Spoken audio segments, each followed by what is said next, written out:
الكريم وعلى آله وأصحابه أجمعين، وأشهد أن لا إله إلا الله وحده لا شريك له هو يتولى الصالحين، وأشهد أن محمدًا عبده ورسوله. اللهم صل وسلم وبارك على نبينا محمد وعلى آله وأصحابه أجمعين. أما بعد، سنبتدئ إن شاء الله تعالى في تفسير سورة الأنبياء من كتاب الله، وهي السورة 21 على ترتيب كتاب الله عند العرض الأخيرة بين النبي صلى الله عليه وسلم وجبريل عليه السلام. وهذه السورة وقع الاختيار عليها من أجل ما تتضمنه من أصول دعوة الأنبياء. فالأنبياء لهم دعوة شبيهة، لا يختلف أصل دعوة الأنبياء والرسل. جاء في صحيح الإمام البخاري من حديث أبي هريرة أن رسول الله صلى الله عليه وسلم قال: نحن معاشر الأنبياء إخوة لعلات. إخوة لعلات، إخوة العلات من يجمعهم أب واحد وتختلف أمهاتهم، لكن هذا ليس هو المقصود. يقول: نحن معاشر الأنبياء إخوة لعلات، أمهاتنا شتى مختلفة وديننا واحد. فهذا التعبير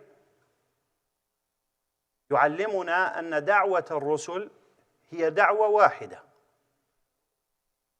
لكنهم يختلفون فيما شرعه الله سبحانه وتعالى لهم ولأمتهم، اختلافا لا يكون في الأصول، وإنما يكون في فروع هذه الأصول على تعبير المتأخرين.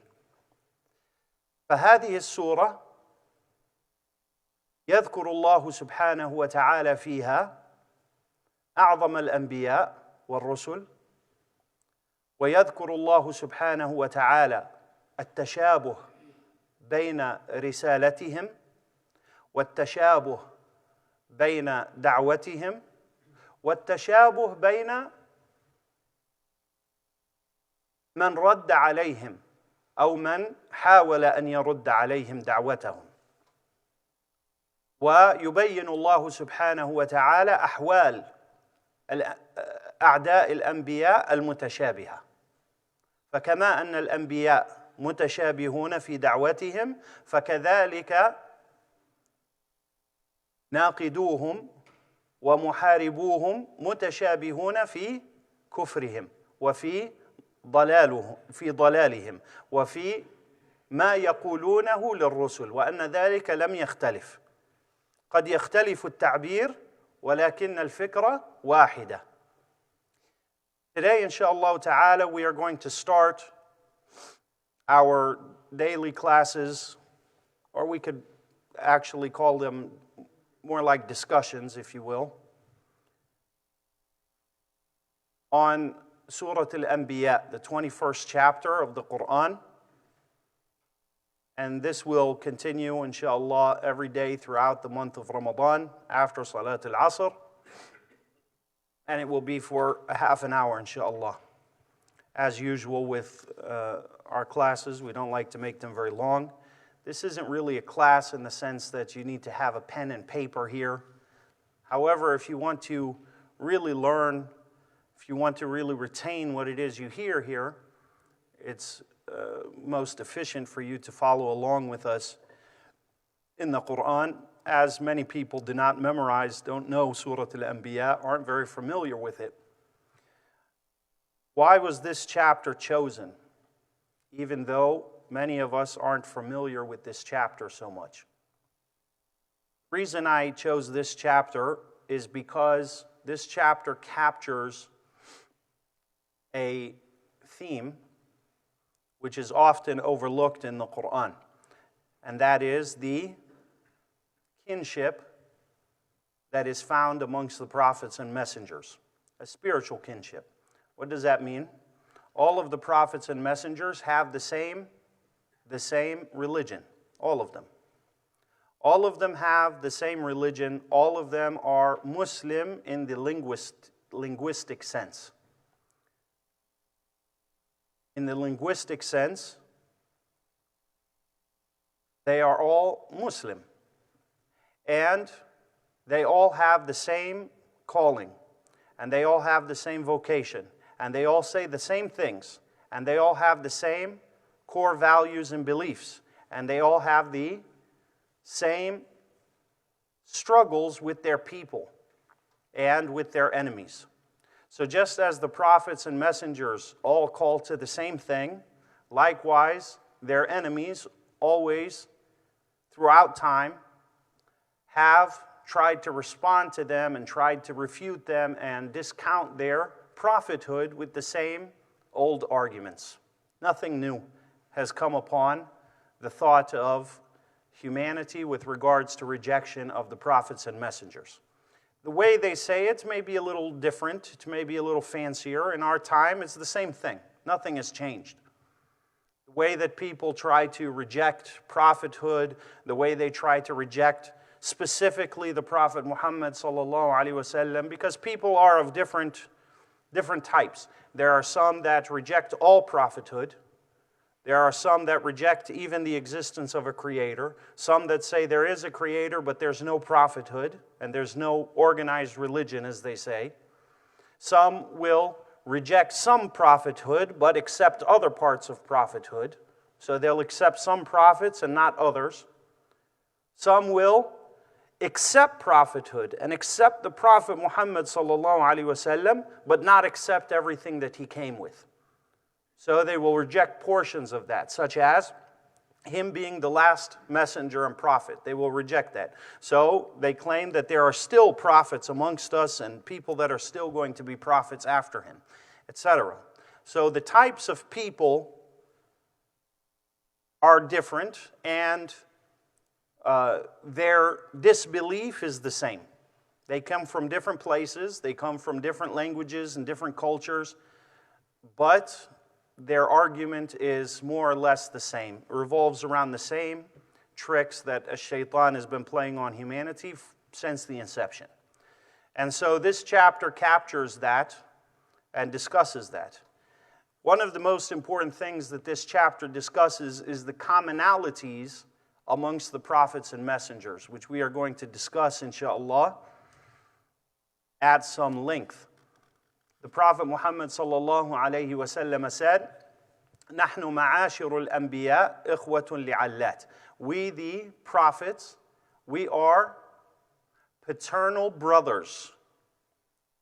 أمهاتنا شتى وديننا واحد. And then he explained what that meant and said, our mothers vary, yet our religion is one.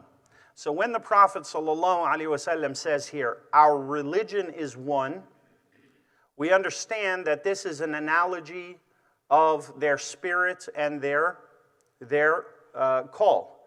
It is not that they are literally blood relatives, all of them, in that sense. Rather, what is meant is we all have different mothers, yet our religion is one. So the religion of Islam, worship of Allah alone without any partners, the worship of Allah alone in the way that He has instructed only. That is the call of every single prophet and messenger to have ever graced this earth. However, their mothers vary. What does that mean? Their mothers vary, meaning that the details of some of their laws, some of the prohibitions and obligations that were placed upon them, that they were prohibited from, may vary. And that is based on Allah subhanahu wa ta'ala's discretion and wisdom of what is most efficient for that people in that place and that time. It's very important that we understand something.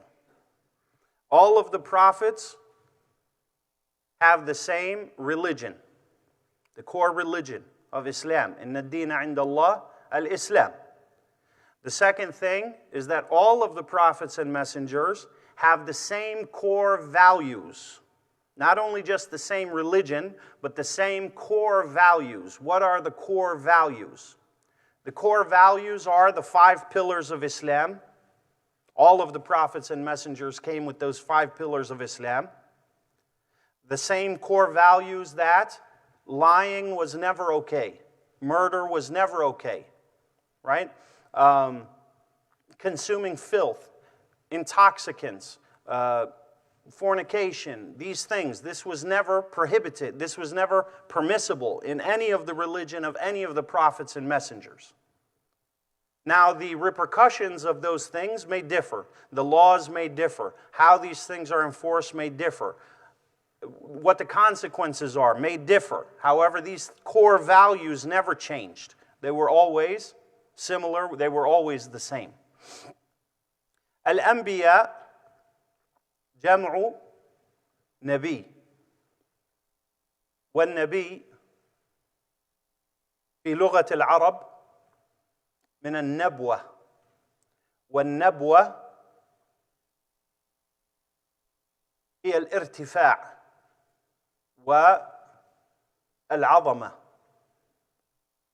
وأيضا يقال النبي بالهمز وهما قراءتان سبعيتان في جميع القرآن أينما وجدت النبي يا أيها النبي أيضا يقرأ يا أيها النبي والنبي فعيل من أصل كلمة النبأ وهو الخبر العظيم ذو شأن فهو نبي بمعنى الفاعل أو المفعول. فاعل بمعنى أنه ينبئ الناس بالأخبار العظيمة عن الله سبحانه وتعالى. وبمعنى المفعول بأنه منبأ من قبل الله سبحانه وتعالى. فالنبي بعدم الهمز من النبوة وهي الارتفاع وعظمة الشأن. والنبي بالهمز على وزن فعيل من النبأ وهو الخبر العظيم بمعنى الفاعل أو المفعول. الفاعل بأنه منبئ عن الله والمفعول بأنه منبأ من قبل الله سبحانه وتعالى.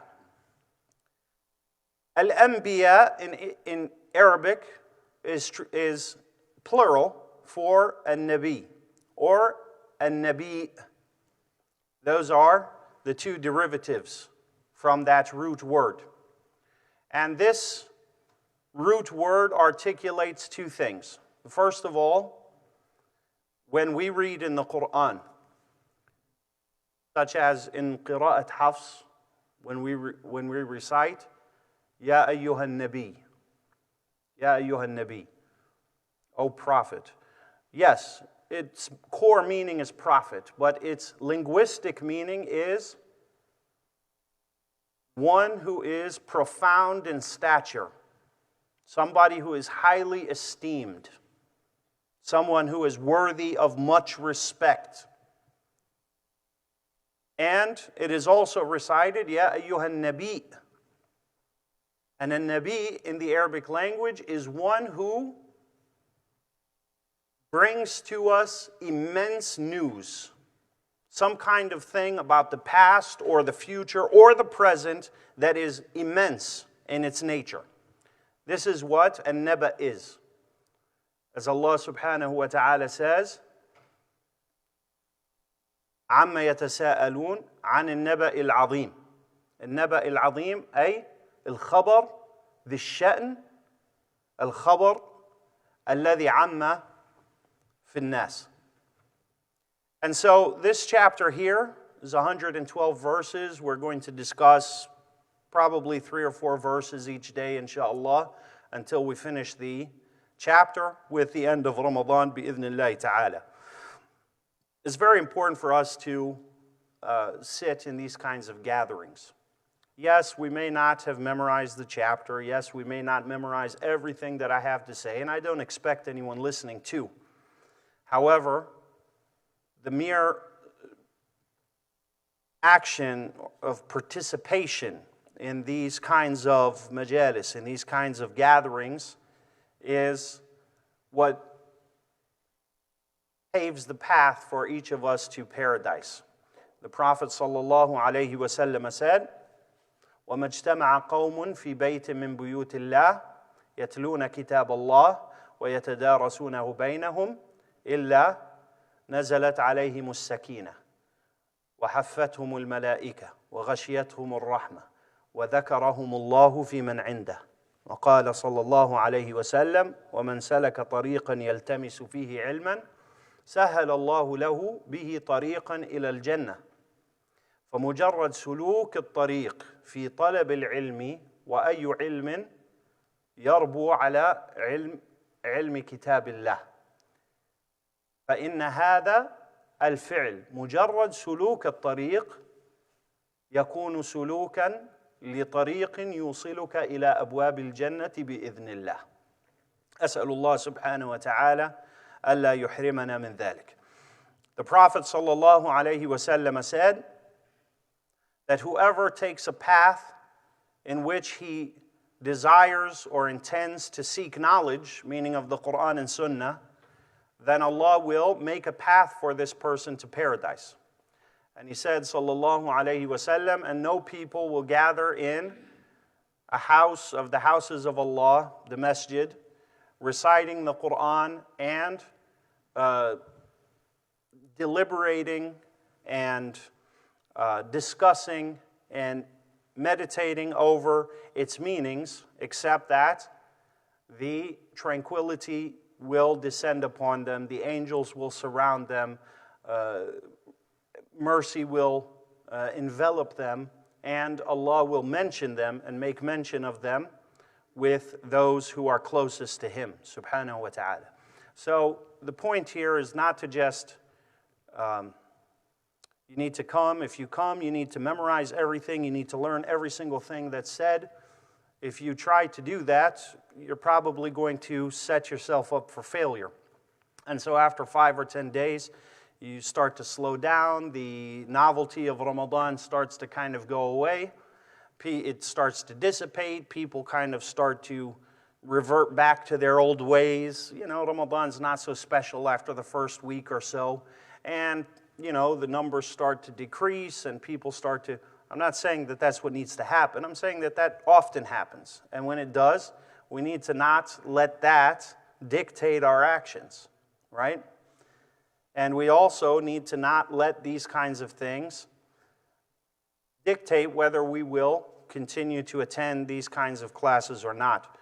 Just because you didn't learn much, or just because you think you didn't learn much, or you didn't memorize everything that was said, or if I gave you some kind of, you know, fantastic quiz, you wouldn't be able to solve it, doesn't mean that you haven't learned anything and you haven't benefited anything. You've benefited quite a lot.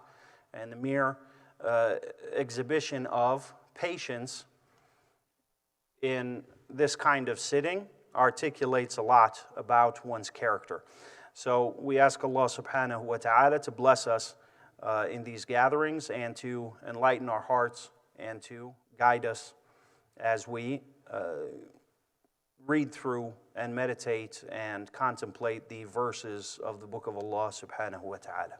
يقول الله سبحانه وتعالى بسم الله الرحمن الرحيم البسملة في الراجح آية مستقلة من كتاب الله سبحانه وتعالى تدل على انتهاء ما قبلها من السورة وتدل على ابتداء ما بعدها من السورة. قال ابن عباس رضي الله تعالى عنهما كما أخرج الإمام الترمذي وغيره بإسناد صحيح عنه قال كنا نعرف آخر السورة ومبدأ السورة إذا أنزل الله بسم الله الرحمن الرحيم. فهذه الرواية تدل على أن البسملة منزلة، هي منزلة من الله سبحانه وتعالى، وأثبتها الصحابة رضي الله تعالى عنهم في المصاحف الأم، أثبتوا البسملة بخط المصحف. فهذا يدل على ماذا؟ يدل على أن البسملة من القرآن، لكنها لم تقرأ في صلاة رسول الله صلى الله عليه وسلم إلا نادرا، فنجمع بين هذه فنقول كما قال المحققون ومنهم شيخ الإسلام وغيرهم، وهو قول الأئمة الثلاثة الإمام أبو حنيفة والشافعي وأبو حنيفة ومالك وأحمد بن حنبل رحمهم الله تعالى، بأن البسملة ليست آية من الفاتحة ولا من السور من بعدها. فعلى العد الكوفي تأتي البسملة مرقمة برقم 1 في مبتدأ سورة الفاتحة، ثم بعدها ليس لهذه الآية رقما. وعلى كل حال هي آية مستقلة من كتاب الله، ليست من السورة التي قبلها ولا السورة التي بعدها، وإنما هي إشارة من الله على انتهاء سورة وابتداء سورة من بعدها، إلا في سورة التوبة، وهي آية من سورة النمل بإجماع العلماء، وليست آية من سورة التوبة بإجماع العلماء كلهم. بسم الله الرحمن الرحيم. This is an interesting verse, and I say it is a verse from the Quran. When we look at the books in which the companions radiallahu anhum documented the Quran, these are referred to as the al-Mushaf al-Umm, the original reference mushaf from which all other masahif are drawn. The first mushaf was written by Abu Bakr radiallahu ta'ala anhu, meaning by his order. It was collected by Zayd ibn Thabit radiallahu ta'ala anhu, and it was documented all in one book and in the order in which the Prophet sallallahu alaihi wasallam recited the Quran to Jibreel the last time of his life. This is called the Al-Ard al-Akhira, the last review, the last revision. What is that? Well, you know, the Quran was revealed here and there, verses, sometimes chapters collectively, sometimes parts of chapters, sometimes introductions to chapters, sometimes endings to chapters, etc. So the Quran was revealed in spats, and these chapters would be collected and documented by the companions, by the Prophet ﷺ's scribes, and he would instruct them where to place what verse and what chapter and where. Now, every year during the month of Ramadan, the Prophet ﷺ would recite the Quran to Jibreel, alayhim as-salatu was-salam. So he would recite the Quran to Jibreel, and if there were any new verses, it would be categorized. These verses would be placed in their proper order, etc.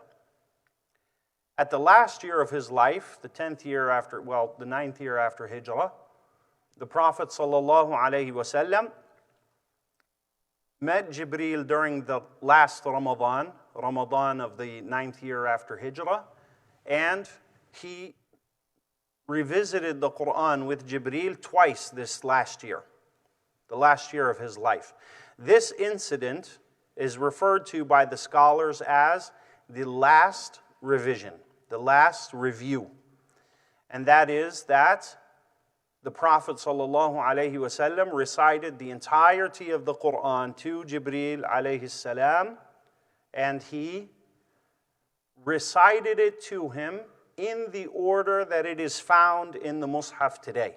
So we know, for instance, that the first chapter to be revealed was اقرأ باسم ربك الذي خلق, right? So that's not the first chapter in the order of the Mus'haf. The first chapter in the order of the Mus'haf is Al-Fatiha, and then Al-Baqarah, and then Ali Imran, and then Al-Nisa, etc. And the last of these chapters is Al-Ta'widhat. قل هو الله أحد قل أعوذ برب الفلق قل أعوذ برب الناس.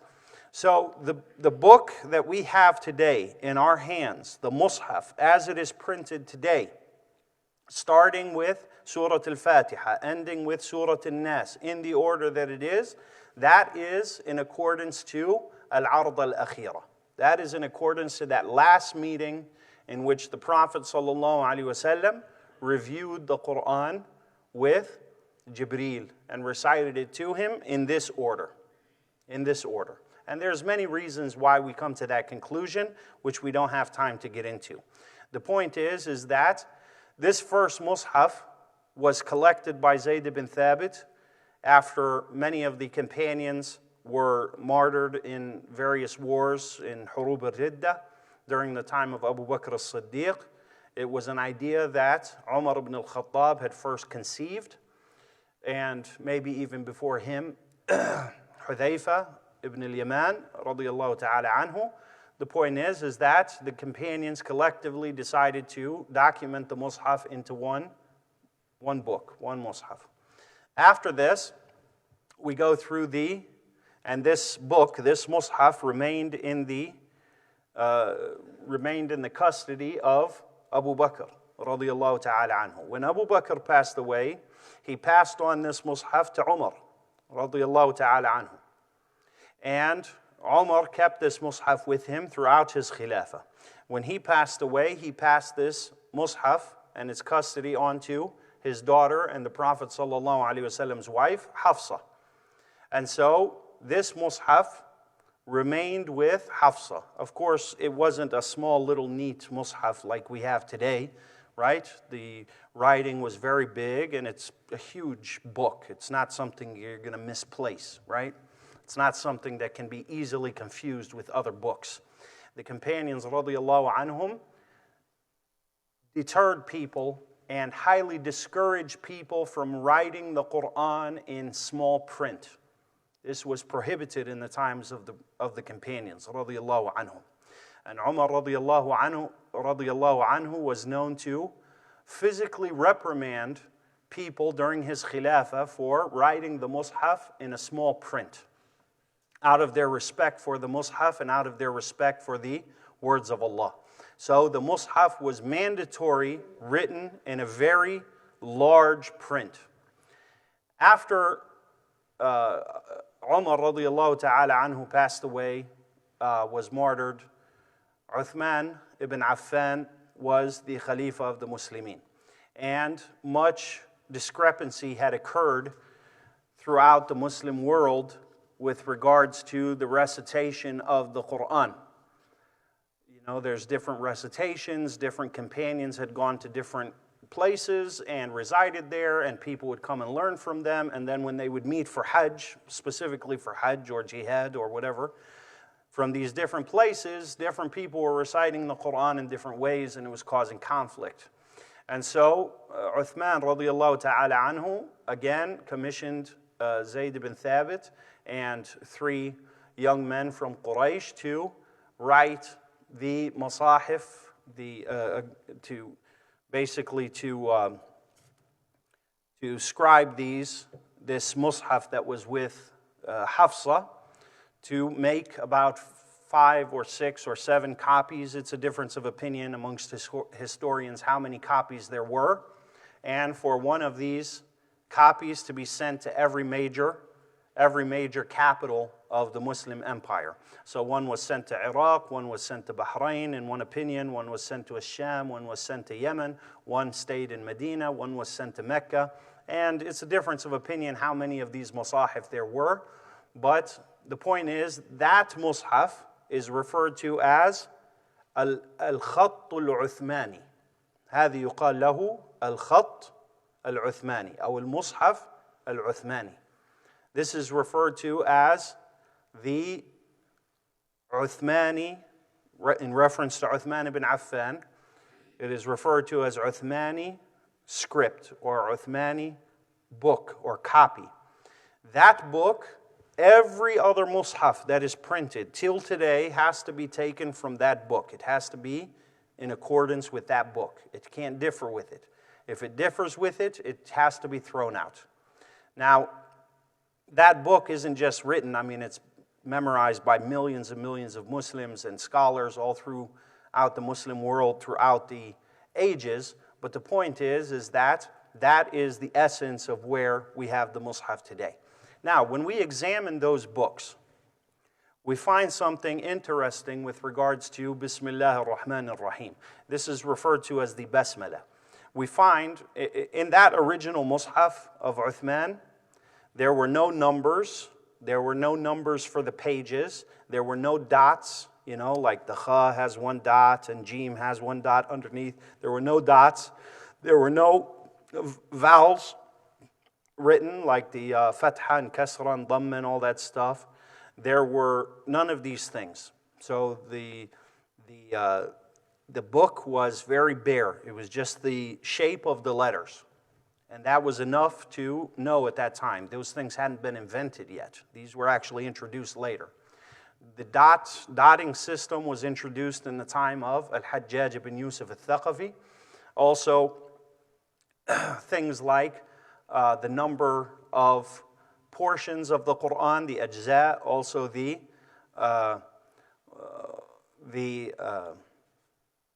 ansaf, wal-ahzab, wa hadhi al-ashya. These half of a juzu, which is 10 pages, certain amount of verses, these things were introduced in the time of Hajjaj ibn Yusuf. And so, that original Mus'haf is what the rest of all the Musahif were taken from. And that's what our Mus'haf today is taken from. Actually, if you open up your Mus'haf to the end, to the back page, you'll find that it mentions the chain of narration of that particular Mus'haf. And all of them go back to Abdullah ibn Mas'ud and Uthman ibn Affan and Ali ibn Abi Talib and Zayd ibn Thabit. So these Musahif, they all go back to that original Mus'haf al-Umm. Whatever we find in that Mus'haf is all considered to be Qur'an. Everything that was written in that original manuscript is considered to be the words of Allah purely, without anything else. So there were no numbers, there were no number of verses, there were no pages. And this is one thing I want to mention here very quickly, and that is this kind of obsession that has come up lately. And it's kind of started back in the 70s. We don't have to get into the story behind it, but it's been a real big thing where people will come and they'll do this kind of numerological thing with the Mus'haf, and it's like this verse at this number and this number of verses means this, and this number of verses. And if we add that to this, then we have this over here. And by the time you're done, you're wearing a tinfoil hat and you are talking all kinds of silliness. This has nothing to do with the actual Mus'haf. These numbers that we find on the verses, they are not the numbers of, they are not necessarily absolutely agreed upon amongst the scholars. There are different schools of thought with regards to how to count the verses of the Qur'an. هذه الظاهرة التي قد ظهرت في الآونة الأخيرة بجوز إلها 50-60 سنة. يعني يأتي أناس ويعدون الحروف ويعدون الكلمات ويعدون الآيات وقد يضعون علم الجمل على هذه الآيات. هذه مسألة مختلف فيها منتزع فيها بين العلماء متنازع فيها بين العلماء وكذلك لا تمت إلى اليقين بصلة. عندنا آيات ندري يقينا أنها آيات مستقلة وعندنا آيات لم يدري الصحابة رضي الله عنهم هل هي آيتين ولا 3 ولا آية واحدة ولا 4 آيات. فعلى كل حال لا يجوز للإنسان أن يتقول على الله وأن يذهب إلى هذه الأشياء ويقول لك مثلا الرقم 19 ولا يقول لك مثلا الرقم فلان الفلاني وفلان يطلع لنا ويقول نهاية العالم في السنة الفلانية.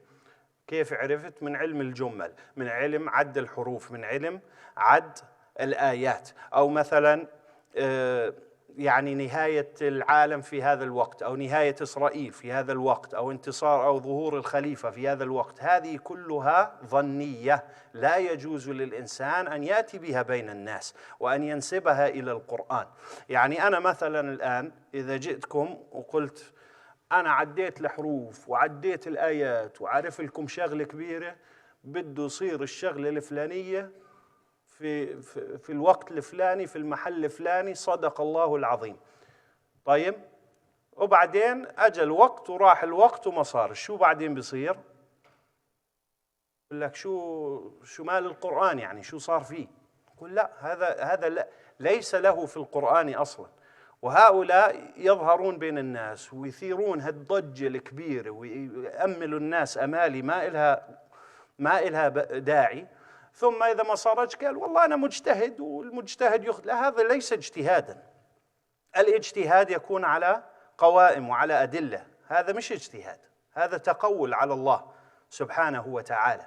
وهذا من التفسير بالرأي المذموم عند العلماء، وصاحبه يبدع عند علماء السلف والخلف. فهذه مسألة ينبغي علينا ألا ننجر وراءها، وألا يعني كل ما ظهر لنا واحد على الشاشة رحنا نطبل وراه، هذا غلط.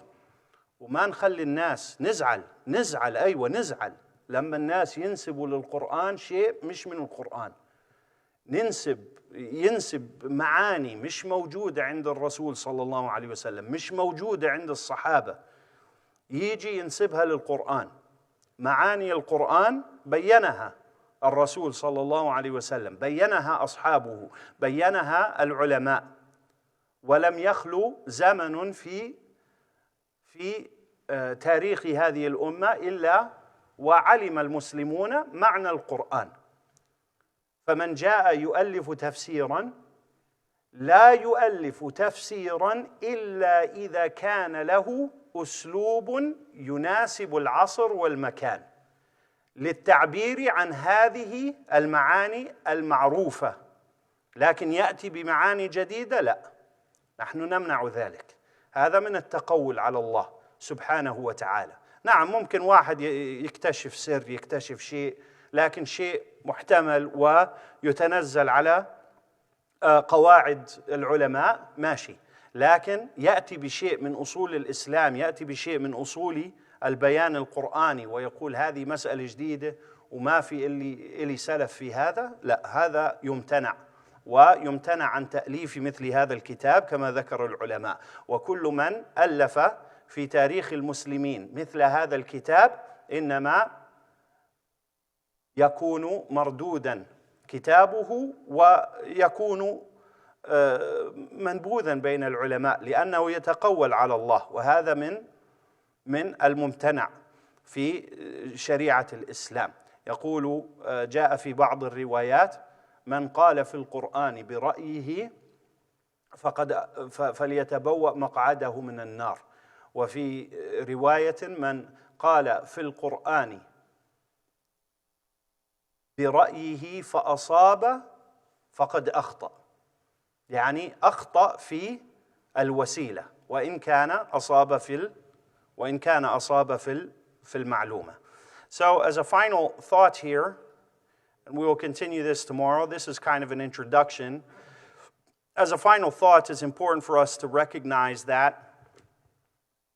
these numerological kind of discoveries that are found in the Quran,